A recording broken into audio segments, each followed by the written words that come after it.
যাবে না। দপ্তরে কেউ বিশৃঙ্খলা করার চেষ্টা করলে আমাদের খবর দেবেন, আমরা ঝাড়ফুঁক করার লোক আছে, আমরা ঝাড়ফুঁক করব। পুলিশকে হুঁশিয়ারি দেবার পর এবার কর্মচারী ফেডারেশনের সম্মেলনে ছুমন্তর ও ঝাড়ফুঁক টোটকা দিয়ে ফের বিতর্কে বাঁকুড়ার সাংসদ।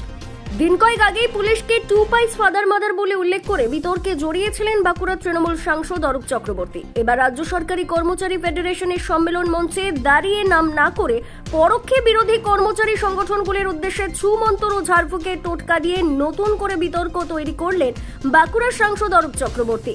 বিজেপির পাল্টা দাবি, নির্বাচনের আগে নিজেদের অস্তিত্বের প্রমাণ দিতেই এমন কথা বলছেন সাংসদ। দিন কয়েক আগেই দলের একটি কর্মসূচিতে গিয়ে পুলিশের বিরুদ্ধে একরাশ ক্ষোভ উগরে বাঁকুড়ার সাংসদ এক পুলিশ আধিকারিককে টু পাইস ফাদার মাদার বলে বিতর্ক তৈরি করেছিলেন। সেই ঘটনার রেশ এখনো টাটকা।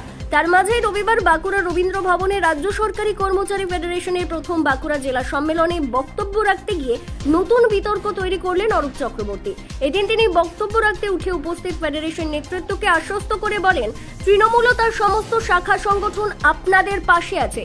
সংগঠন করতে গিয়ে যদি কেউ আপনাদের বিরুদ্ধে আঙ্গুল তোলার চেষ্টা করে তাহলে আমাদের জানাবেন, আমরা ছুমন্তর করে দেব, কোনো অসুবিধে হবে না। দপ্তরে কেউ যদি বিশৃঙ্খলা করার চেষ্টা করে তাহলে আমাদের খবর দেবেন, আমাদের ঝাড়ফুঁক করার লোক আছে, আমরা ঝাড়ফুঁক করে দেব। ছুমন্তর ও ঝাড়ফুঁক করার টোটকা দিয়ে কি পরোক্ষে হুঁশিয়ারি দিয়ে রাখলেন সাংসদ।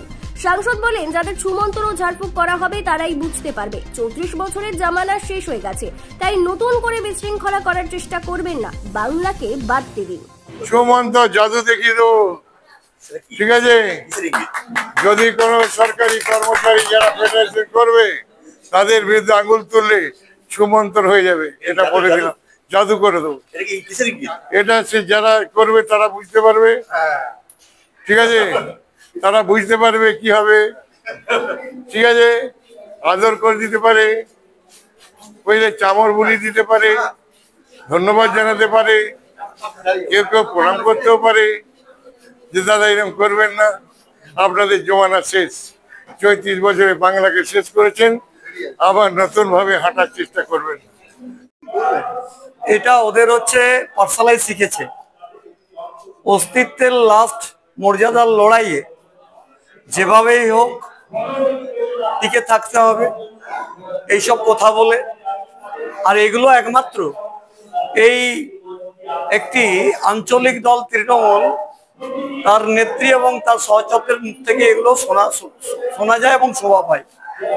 আমরা বারবার বলতাম না, আমরা তো সব সমিতি বলি যে একের পর এক নির্বাচন আসে, বিভিন্ন রকম ডায়লগ বেরোয়। তো সেই ডায়লগ আমরা দেখেছি, কখনো রাস্তায় উন্নয়ন দাঁড়িয়ে আছে, কখনো গুড়বাতাসা জলবাসা চড়ান চড়ান, কখনো বলেছে পুলিশদের উপরে বোম নিক্ষেপ করো। তো এগুলো হচ্ছে ওদের কালচার। আর যে সম্মেলনে আজকে করলো, আজকে সেই যারা উপস্থিত ছিল তারা এই 2026 সালের নির্বাচনে ভোট দেবে ভারতীয় জনতা পার্টিকে। সবকা সাথ, সবকা বিকাশ, সবকা বিশ্বাস, সবকা প্রয়াস।